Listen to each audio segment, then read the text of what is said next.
Welcome back to On the Sideline. Thanks for joining me. I'm your host, Ki-Hoon Lee.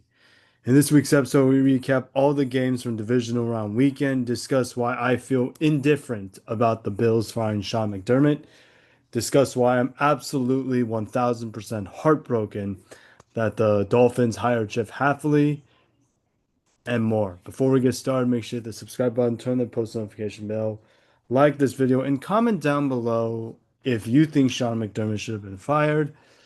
And without further ado, let's get into the video. All right, look, before we get started, I know it's Wednesday night right now. It's 10:15 p.m. right now. It's just I had a really long day today. All right, stuff that I personally don't want to get into, so just bear with me on this. I had a really tough day today. So, yeah. Anyway, peeking at the first game of the playoffs round. We only have four games. We got the Bills and the Broncos, and what was a very fun game to watch. I unfortunately did not get a chance to watch this game, but you know, as you can see here, Josh Allen was amazing. Was okay in this game. He had 283 yards passing and three touchdowns. He did throw two interceptions, unfortunately. Receiving was led by Dalton Kincaid with 83 yards receiving. Rushing was led by James Cook with 117 yards. Outside of Deion Walker, they could not do anything. As for the Broncos, I mean, Bo Nix was solid in this game. Little did we know that this was going to be Bo Nix's last game of the season. Rushing was led by Bo Nix with 29 yards rushing. Marvin Mims Jr. had 93 yards receiving. And defensively, it was crazy. I mean, you got PJ Locke playing well. Jaquan McMillan played well. Nick Bonito, like everybody showed up for the Denver Broncos, and that's why they came on top to win this game. Next game up, we got the 49ers and the Seahawks, and honest to God, this game was just belt to ass from the beginning. I mean, look at this. Brock Purdy had 140 yards passing and one interception. He did take two sacks. Rushing was led by Brock Purdy with 37 yards. Um, Receiving was led by Jake Tongus with 51 yards. Defensively, outside Malik Mustafa and CJ Wez, they could not do anything. As for the Seahawks, Sam Darnold was okay in this game. I mean, he was solid. 124 yards passing and a touchdown. The real star of the show was Kenneth Walker with 116 yards and three touchdowns. Receiving was led by Cooper Kupp with 60 yards. Sorry about that. But Jackson Smith and Jigba had a touchdown, and the defense was just amazing. Ernest Jones played well. DeMarcus Lawrence was amazing. Leonard Williams was amazing. Like, this was a team effort. Next game up, we got the Texans and the Patriots. And honest to God, this was the worst game I've ever seen CJ Stroud played in a very long time. CJ, like I said, had 212 yards passing and a touchdown and four interceptions. Rushing was led by Joaquin Marks with 17 yards rushing. Receiving was led by Jaden Higgins with 59 yards.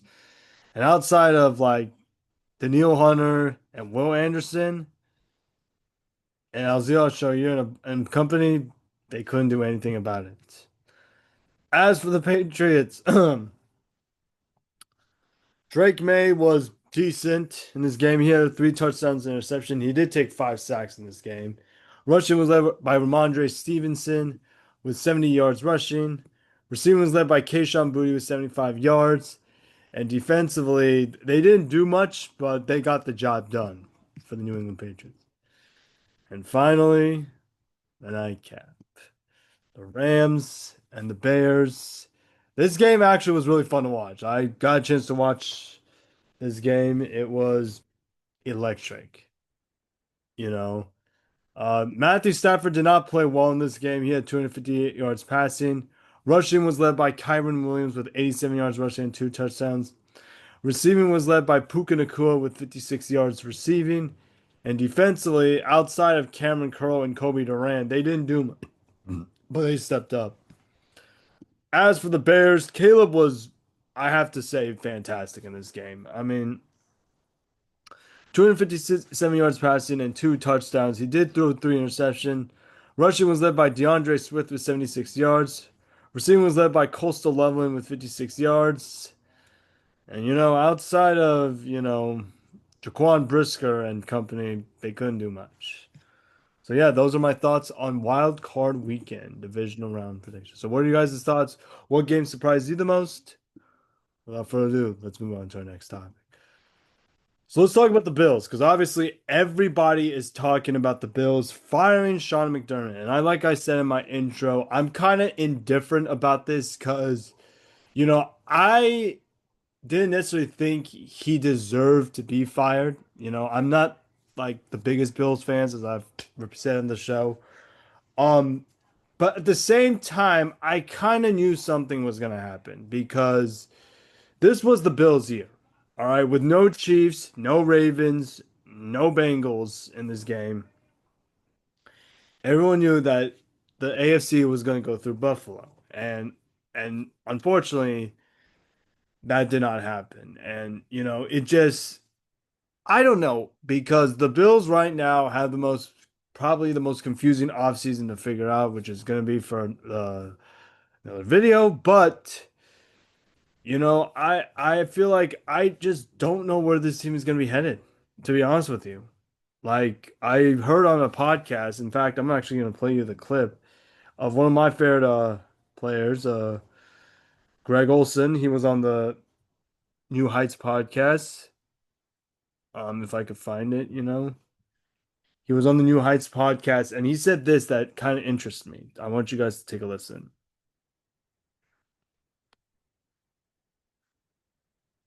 You know, so this is what about head coach if you're Buffalo? If I'm them, I'm getting away from defense. I don't think I can sell to fans and to ownership. We're going to replace a very successful defensive minded coach and just replace him with another defensive minded coach. So my gut is I think they go the offensive route. The fan base has been floating out a guy. there's more to it, but like let's just be honest, it's not gonna happen. I do think, yes, they do need an offensive minded head coach, but the problem is, I don't know who the best offensive minded guy is out there. You know what I'm saying? So, look, it's going to be a very interesting offseason for the Bills. I might react to it to here on YouTube or maybe on my TikTok. Yes, I have a TikTok. My brother wanted me to make one, but we'll see what happens. All right. Moving on to our next topic, we're going to talk about some sad news for my Packers fans, and that is the fact that Jeff Hafley is the new head coach of the Miami Dolphins. And, everyone wants my honest opinion about it. So I'm going to be real honest with you. I've been a Packers fan for almost a decade now. Well, actually, no. Yeah, almost. Has it been a decade? Like almost 2 decades. And when I say this, I mean this in the serious way possible. Do you guys know how hard it is to find a defensive coordinator in today's league? Especially with the team like the Packers, who are not necessarily known for their defense. I know they had Reggie White, Clay Matthews, Al Harris, AJ Hawk, Charles Woodson, Morgan Burnett. Like I could go on and on and on about some of the great Packers defenders, but you normally don't think of that. And we hired Jeff Hafley, who I didn't know anything about, but it turns out he knows how to coach defense. He was really freaking good. And it just pains me to see that he's gone now because anytime I actually watched some of his press conference, he seems like a great guy to talk to. And half I know you don't know me and I don't know you in person, but thank you so much for your time in Green Bay. You're one of the best D coordinators that we've had in a long time. Go crush it in Miami, my guy. All right, go Pack, go. All right. So moving on to our next segment, we're going to be talking about the Chargers. Speaking of coordinator moves, they hired Mike McDaniel, and look, I think this team and the Falcons might have the most explosive offense in 2026 if healthy. Because if there's anything we know about these two teams is that these two teams are not necessarily the type of team that they could get healthy like in a Thanos snap. No. But for the what's that team's name? The Falcons, I love the hire of Kevin Stefanski. I really do. I think he is a great head coach. I think Bijan is going to have a phenomenal season next year. I think, even though I think this year statistically he was really good, I think he's going to take another level up. Drake London, I think, is going to be good. Kyle Pitts is going to be good. Like, this team is going to be dangerous in the NFC. As for the Chargers, I'm actually really excited to see what they do with Mike McDaniel and this offense. Like I said, this team can, if they can stay healthy, is a very good team.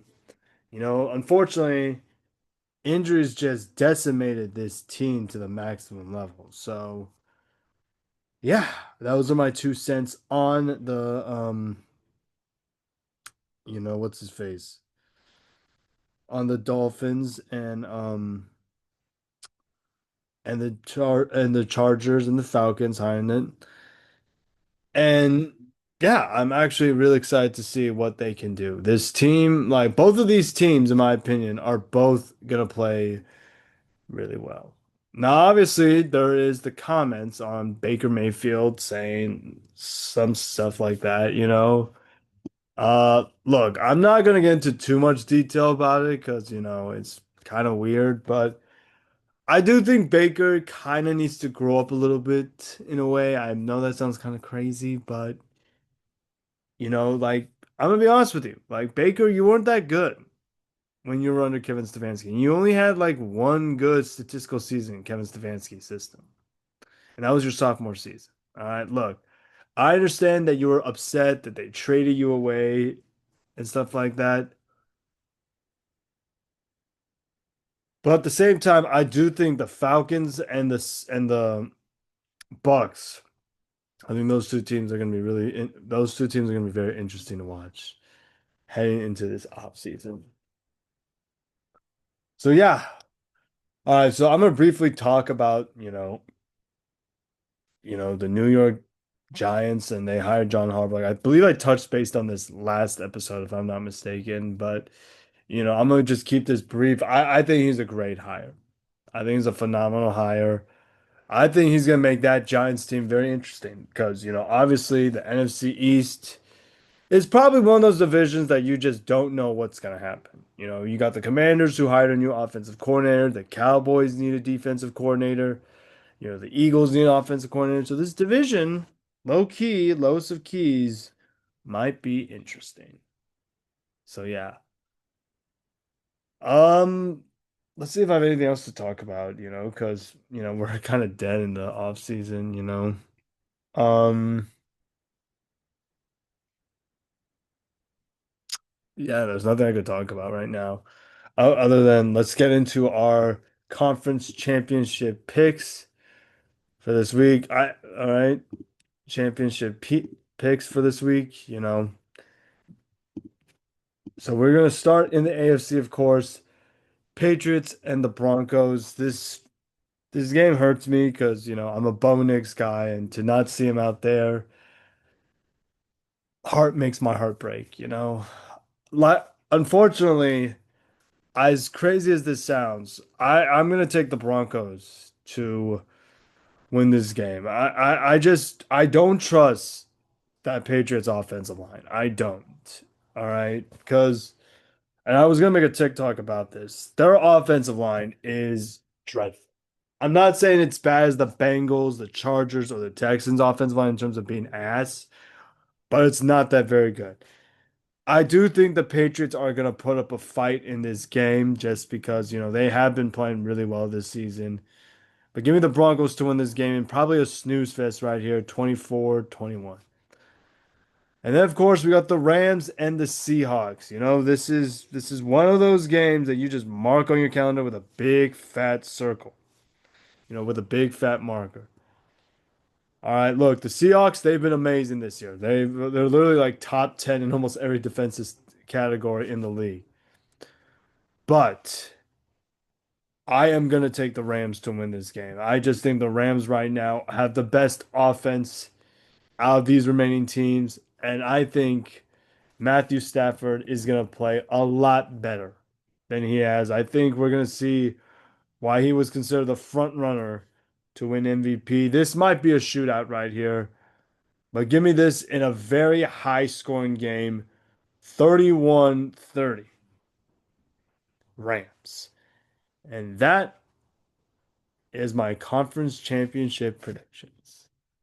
So what did you guys think of this week's episode? I know it was kind of short, like I think it was like 15 minutes, which is kind of a career low for me, but what did you guys think of it? If you did enjoy it, please get a like, subscribe, turn that post notification bell.